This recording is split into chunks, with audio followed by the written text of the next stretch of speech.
देखो इसमें क्या है कि तीन संख्याओं का योग दिया हुआ है 174 और आगे बोल रहा है कि दूसरी संख्या तीसरी संख्या का अनुपात 9:16 है और पहली संख्या से तीसरी संख्या का अनुपात 1:4 है। तो दूसरी संख्या कितनी है? तो सबसे पहले क्या बोला कि दूसरी संख्या और तीसरी संख्या, दूसरी और तीसरी का रेशियो क्या है? 9:16। उसके बाद बोल रहा है कि पहली और तीसरी का अनुपात, पहली और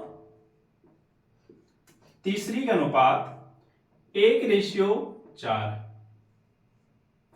तो दूसरी संख्या कितनी है? अब मेरे भाई ये देखो कि तीसरी संख्या यहां कितना है? 16। यहां तीसरी संख्या कितना है? 4। तो मेरे भाई तो नाइंसाफी हुआ। तो यहां पर क्या करेंगे? दोनों को 16 बनाएंगे। तो यहां 4 से क्या करेंगे? मल्टीप्लाई। तो यहां हो जाएगा पहली और तीसरी का रेशियो 4:16। अब हम लोग आसानी से पहली, दूसरी और तीसरी का रेशियो निकाल लेंगे। तो पहली संख्या कितना हुआ? 4, दूसरी संख्या कितना हुआ? 9 और तीसरी संख्या हो गया 16। अब तीनों का योग दिया हुआ है 174। तीनों का योग कितना दिया हुआ? 174। और तीनों को जोड़ने पर कितना आएगा? 16 9 25 और 4 29।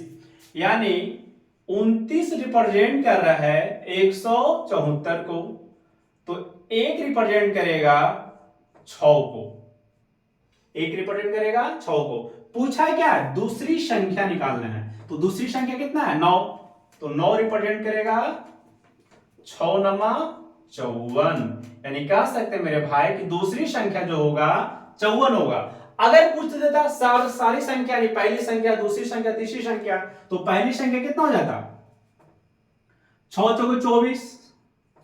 दूसरी संख्या निकल गया 6 नमा 54 और तीसरी संख्या निकल जाएगा 16 छक 96। अगर बारी बारी से सारी संख्याएं पूछती तो हो जाता पहली संख्या 24, दूसरी संख्या 54 और तीसरी संख्या 96। लेकिन पूछा क्या है? सिर्फ दूसरी संख्या, तो आंसर मेरा हो जाएगा 54।